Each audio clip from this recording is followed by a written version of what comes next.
Hello, welcome to Spotlight, illuminating the darkest of artistic corners.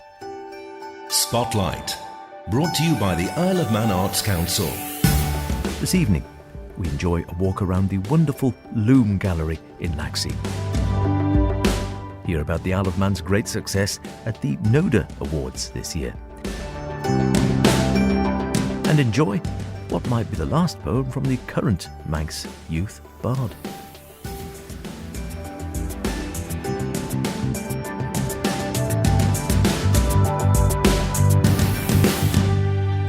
Remember, do get in touch with any creative artistic endeavours you might be involved in, planning, hoping to create, or would really like to put in the spotlight. Yeah, this programme. It's there for you. Whether it's poetic, visual, theatrical, musical, literary, mime, writing a book, whatever, get in touch. Spotlight@manxradio.com, or if you prefer, just straight to me, Howard Kane @manxradio.com. Without further ado, we're off up north. Or is it down north? I can never remember. To the little gem which is the Loom Gallery nestling within the Laxey Woolen Mills in, you've guessed it, Laxey. I've been promising this little talk for a couple of weeks, so I better get on with it. We enjoyed the splendid Insectomania exhibition there a few weeks back, and whilst we were there, Julia Ashby-Smythe told me more about the gallery itself. The owners of the mill decided to create this space on the first floor, which used to be the loomery where all the big looms lived. They decided to create a space specifically for Manx artists to display their work. That was their remit, and that's what they did. And so that's what we try and do, create a space for people to show their work. So we have the exhibition space, and we have the gallery shop area, which people can bring one piece in or a couple of pieces, and we can rotate it if it doesn't work or doesn't sell, and everything from a £10 keyring to a £3,000 sculpture we've got in the shop, and people can take that work away immediately. So we do have a lot of visitors and people coming up for birthday presents and Christmas presents, and they can take that away immediately, whereas in the exhibition you generally tend to keep the exhibition as a complete thing until the end. So it gives opportunity for more artists to be able to show, and prints and originals and sculptures and jewellery and everything in between. And how long, I'm trying to think, how long's it been in existence now, roughly? I think it was about 2011. I wasn't here right at the start of it, but I came in not too long into it. And so it's such a fabulous space. It moulds itself into whatever comes, whether that be full-on abstract or whether it be insects or whether it be landscapes or whatever it is. The gallery just seems to go, oh yeah, I like this. Yep. I think being elevated and the river noise, and it's gentle, and it's got a car park, and it's easy. Yes, and I think you're right. It's sort of, the area is exactly right. It's nice and relaxed, also steeped in history, and you've got the old loom and such like. There's sort of there's a sort of semi-organic feeling to the whole thing, isn't there? There is. The enormous 1918 loom is part of the history of the mill, and indeed the gallery was named after it because it is in itself an art piece. There's only 2 left in the world that we know are in existence in their entirety, and we have one of them. So it's a display of engineering, and it's beautiful. I wouldn't want it to go. I love it. So it's part of the history. Yes, this room used to be full of looms. Yeah, and I think you can always sense that when a building has been sort of repurposed. You have a real sense of its history, and particularly down here in Old Laxey. Like I say, it's absolutely steeped in old history with the loom and the weaving and the mining and such like, and just the sense of the communities that had been here. So when it comes to the actual exhibitions then, I mean, how does that work? Do you sort of curate them yourselves, or how does it work out when it comes to actually the works which are shown here? Generally, artists drop their work off and I put it up. Mostly that's the way it seems to work. If an artist wants to put their own work in put it on the walls and display it in a certain way, that's fine too. But generally, it it's left to me. They're generally quite happy doing that. I'm too much of a control We've done freak. it I now. couldn't do it. And then lighting's so important. And again, obviously we have natural light coming in as well, but we've got these roof lights and the spots on the bars around. Yeah, we've got, in the day, it's very interesting how the light moves around across through the windows, so you get gorgeous shadows coming in through the day. And then as we're going dark, we've got all the lights in the windows. So it works on different levels and different atmospheres. So sometimes pieces, especially sculpture, can get different lights and different feels through the day, really change the character of the piece, which is interesting. It's not static. And with the spots, of course, you get some fabulous shadows. At the moment, we've got the spiders crawling up the wall and the giant wasp and the spider's web, and the shadows are great with the spots. But yeah, you need to have good lighting to be able to show what people have created. They've spent all that time, so it's only proper that you give it its proper light and its proper space. Absolutely. And do you think do you get a nice mixed clientele? Because sometimes, I suppose, galleries can have perhaps a slightly elitist feel about them, and people, if they're not artistic themselves or feel they don't know about art, that they feel out of place if they go to a gallery. I've been in galleries like that, and that's what we didn't want to create here. We wanted to create a space and maintain a space that is inviting for artists and people themselves, so they don't feel like they're being either watched or that they've got to say something really profound. Because art is, you like it or you don't. That's all you need to know about it. And here, with having this central little island, it gives people a little place where they can hide from anybody else, and they can talk about the art without feeling like they're under the spotlight. So generally, I think people like coming in and wandering around, and we get visitors coming in and groups of children coming in. Everybody seems to enjoy it. And free to enter? Oh yes, yeah, we don't charge anybody coming in. Art should be looked at and enjoyed. Quite right. Yes. Quite right. And what about the opening times if people want, perhaps? Because again, you sometimes mention the galleries to people and they say, oh, I've never been there. Yeah, we're the best kept secret on the island. We're Tuesday to Saturday, 10 till 5. That's our opening hours. And if the mill's open downstairs, the mill shop, we're open up here. How far ahead do you plan with the forthcoming exhibitions? Generally, we're about a year ahead. The next exhibition after this, because we always have a little break for cleaning in February and titivating and all that palaver. The next exhibition is the competition entries, because every year we hold a themed competition. Right. And this year's theme is the word free, as in free as a bird. Mm-hmm. I want to break free. I'm free. And the work can be literally or laterally connected to that theme. So every year we have a different word, and you can enter up to 2 pieces in any medium whatsoever, as long as we can fit it in the gallery and it won't rot whilst it's here. And so that will be, handing in for that will be from the 25th of February until the 4th of March. But you can find all the details for that on the Hodgson Loom Gallery Facebook page. Terrific. And that's open to anyone? Absolutely anybody. We normally have about 170 entries from a whole range. The youngest has been 2 and the oldest has been 97. That is a good range. Yeah, and it's all from photographs to textiles to silver to slate to wood, watercolour, pencil, you name it. We've displayed it in some of the competitions, and so anything works as long as you can link it to the theme somehow. Yeah, that's great. Well, listen, thanks very much for talking to us today, spending the time to show us around and talk about the gallery. I'm going to have a quick peek around the rest of the exhibition for a moment now.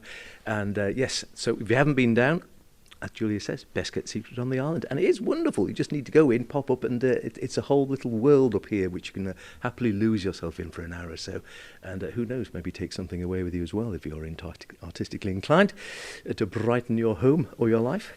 So yeah, get down and check it out. These galleries on the Isle of Man need people to come into them, otherwise they won't exist. So get down and check them out.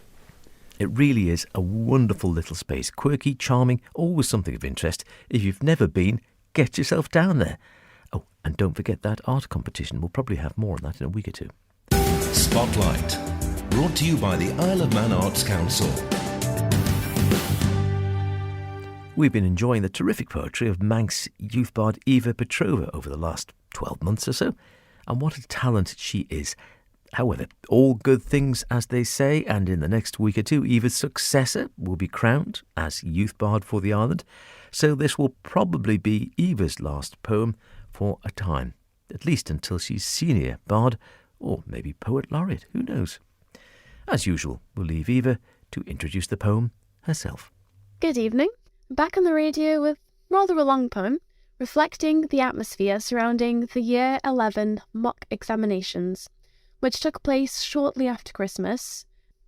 It flows in free verse without any rhyme, and isn't quite so organised as some of my other work. However, symbolically, the lengthy, disorganised approach perfectly represents the climate of assessments. Also included is a special word of my own making, stressor. This means stress and pressure combined. Enjoy. Mechanical brain. Running like a laptop on low battery. Automated, dysfunctional, autopilot. Drained from existing, I pile on information into files in my brain, barely distinguishing my memories from my present, from my studies. I dream not of the future. Equations steal my sleep. Numbers become letters, forming voices to myself, to study, to revise, and to learn, for a flashy report that says I survived, but barely. I managed to keep sane, though the filter between life and study ever slims. It's now life studies, where the work goes into one of those folders of your life that will one day be reviewed. Revise until the world's finite end, but the eternal hours aren't enough. Arched over a desk facing an electronic screen, humpback posture, stiff neck, sore spine, writing hand aching from pages and essays of notes, of which I only memorised what I posted on Insta in my 5-minute rest. Good luck if that's on the test. All these symptoms of stressor can't seem to resist me. Worse than any virus, they crack every joint, numbing the hands that can no longer create in the spare time that's only imaginary. Wake up earlier than usual to cram an extra 15 minutes. When food is tasteless and appearance doesn't matter, show up a dishevelled disaster, but surely you won't be alone. Surely other students also rush and shush and crush more work 5 minutes before the exam, at which point it's too late to kiss goodbye to the notes and to tear away from flashcards and doubly recheck everything. No phones and devices, no paper, no watches, a calculator, no cover, empty pockets, clear water bottle, and enough insulation to stop shivering. Plenty to last through the hibernation where we sheltered before now. And an old photo mocks you from the desk. Look at you when you had no cares, where the wrinkles of stressor didn't paint your perfect baby face, and where a teenage relationship was the only competitive race. And how you'd love to go back. But the stern paper stares you down, daring you to turn 180 degrees around, before an invigilator shouts, "Begin." The first questions are a whiz, then gradually, more scribbles collect at the corner of pages, questions you missed, to return to answer with a guess at best. Working down, put up a shield from all the squeaks of black ink on paper, The odd cough or sneeze, or the ping of dropped equipment, working down to the final 5 minutes, shaking head to foot in cold sweats, feverish glances at the wall clock, whilst others twiddle their thumbs, and had been doing so for the last hour, in boredom of anticipation, tapping a rhythm on the chair leg. Beats, beats, beats, beats, beats, finally! Freedom! The deathly silent prison seat is abandoned in the exam room, and the chains that bound you to dark matter in the paper are shattered, temporarily, until the next 28 or so exams. And when it's done and dusted, there's relief. To an extent. Questions will taunt you with the right answer for every living, breathing moment, where a few mere minutes after, a photographic image floats to mind of exactly the right piece of information you were trying to find a second earlier, where during the manic panic that one formula you reviewed becomes unfathomable in the scratches of your undecipherable handwriting imprinted in the mind's eye. And all the knowledge, from now, is forgotten straight after exams, labelled into storage in the attic, so when a future child asks a simple Key Stage 3 school question, the memory cells are long gone, and digging up ancient runes of your revision notes is torture.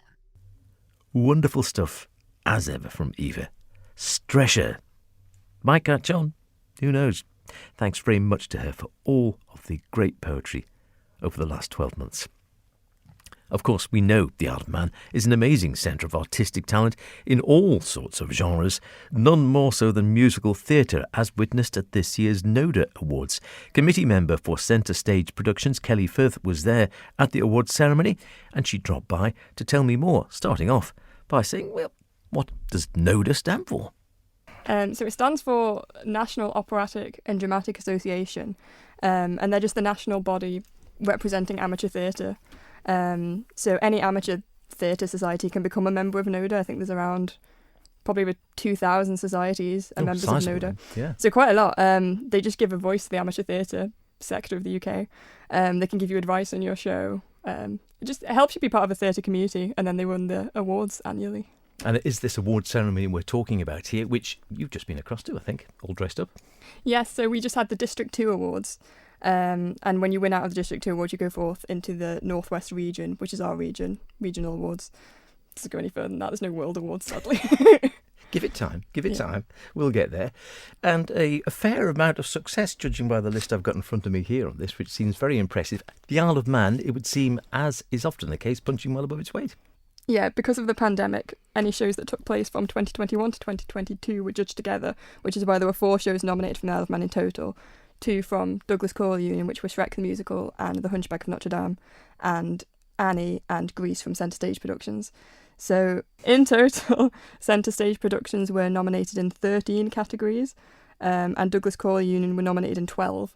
And altogether, we took home 5 awards. Wow, which is very impressive. You think for the size of the Isle of Man, we know the quality of shows that goes on here, but it's great to be recognised on a bigger stage, isn't it? Yeah, definitely. There's a lot of people there. It's only when you get to the actual awards, and that was just the District 2 Awards, when you see how many people are there. And then from then in April, we will probably go to the regional awards with the 5 things that we won with. It's so many theatre societies across the UK. And in the UK, they probably see more of each other because they might go and watch each other's shows and be involved more. But we're slightly more isolated on the Isle of Man, so it's kind of eye-opening to go and see how many people are there. So to be nominated for anything is incredibly flattering. So to win anything is brilliant. That's terrific. So the 5 awards we took home with all these nominations, I think being nominated is just brilliant. And the 5 awards, so can we tell people what the 5 awards actually were? Yes, so Centre Stage Productions, their production of Grease, Jordan McCormack won Best Supporting Female in a Musical for Rizzo, and Casey Crane won Best Supporting Male in a Musical for Kinnicky. And then Douglas Choral Union, The Hunchback of Notre Dame, which was on last year in February, won Best Musical Director for Liz Dixon and Steve Dakin, Best Staging, and I won the Best Programme Award. Yay. So this is what we should say here. So not only, I mean, you're involved with a lot of these productions on stage, But also, yeah, the sort of second string to your bow, you do all this, the design, the put together of all the programme? Yeah, so I was in Shrek, Hunchback and Annie, and then I did the programme for all of the 4 shows that were nominated, so that was quite nice. So of the nominations in the programme category, 2 of them were me, which was very flattering and very humbling. It was very nice. That's true. This sounds like almost like another full-time job. It is a bit. It takes up most of my lunch breaks. It takes up most of my evenings, but it's good fun, and I like the people involved. So. And how did you actually get into theatre yourself, or into musical theatre such as this? I always kind of had an interest in theatre, but when I was younger, I was way too shy to get involved, and I wasn't aware of drama clubs and theatre societies and stuff on the Isle of Man. I would go and watch a show at the Gaiety and just assume it was a professional company. And I think it was Phantom of the Opera with Taylorian Productions in 2015, maybe. Better around there, wouldn't it? That I went to watch and thought, this is amazing. And they said, yeah, and they're all local people. And I thought, what? So then I investigated and auditioned for the next show and got in, which was brilliant. And then I think I've been doing a show ever since. I've never really I was going to say, hardly ever not doing a show these No, days. tend to be rehearsing 2 at once, which is a bit of a nightmare, but that takes up a great lot of your fun. time. So what are you involved in at the moment? At the moment, not currently rehearsing for anything, but in April I will be involved in the Full Monty with Two Feathers Productions, which is a new company. Oh, that'd be fun, yeah. At the Gaiety? Yes. Yeah, is that a musical or is that a sub-stage play? It is the musical version. All right, that'd be fun. So, and who are you playing in that? Or can't you say? Just ensemble. In the ensemble. Well, that'd be terrific to But I've done the artwork for that. And that was I eye-opening. was just about to say, are you doing the artwork Yeah, for that as well? that was an the programmes? experience. Yeah. And on this side of your bow then, so from the art and design side, is this something you actually do professionally, or is this something, again, which is just a passion and a hobby and something you're very good at in your own time? I would say a hobby. I technically would be self-employed freelance, but I don't have the time of the day to do it full time, and I prefer it just as a hobby. I enjoy theatre. I like making the artwork for it, so more of a hobby, I would say. That's terrific. Well, very many congratulations, and congratulations to all the other people who've gone in there as well. And it's, as you hinted at there, really the quality of the performances that we get at the theatre now on the Manx stage by local societies such as those who are nominated and such as those who have been awarded this year. I sometimes think we take it for granted just how good it is.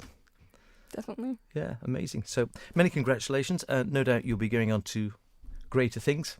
Yeah, so the 5 categories we were all nominated in will hopefully go at the end of April. Should I say what shows why those not? 2 are doing next? So Centre Stage Productions are putting on Elf, the musical, at the end of November, and Douglas Choral Union are currently in the theatre for Young Frankenstein, which opens this Friday, I believe. It does, yeah. Opens very shortly. And going forward then, is anything, because most people, once they get into theatre or musical theatre, usually have something they'd really, really like to do. Have you got a sort of a dream show or a dream part that you'd like to do? So many. I've been lucky enough to be involved in some of my dream shows. Hunchback was one of my dream shows, so to just be any small part of that was amazing. That was one of my favourite shows to do. Don't really know what else I'd like to do. Loads. We look forward to it. See the finest girl in France make an entrance to entrance. Dance, my Esmeralda. Dance. Gosh! He's hideous! Is that a mask? It's his face! Who is that? It must be the hunchback. From the bell tower. Or she can follow his pipe. No wonder he keeps it hidden. Where's my place of mirroring of life? Well done to all of the winners. It's so true that the amount of artistic talent on the Isle of Man far outweighs the number of people who actually live here. There's a thought for you. That's about it for this week. Don't forget, if you want to hear anything again, go to manxradio.com and download the Spotlight podcast. Listen where and when you want. Why not try it whilst building a house of cards on your bureau? See you next week. Look after yourselves, and whatever you're doing, be creative about it. Cheerio.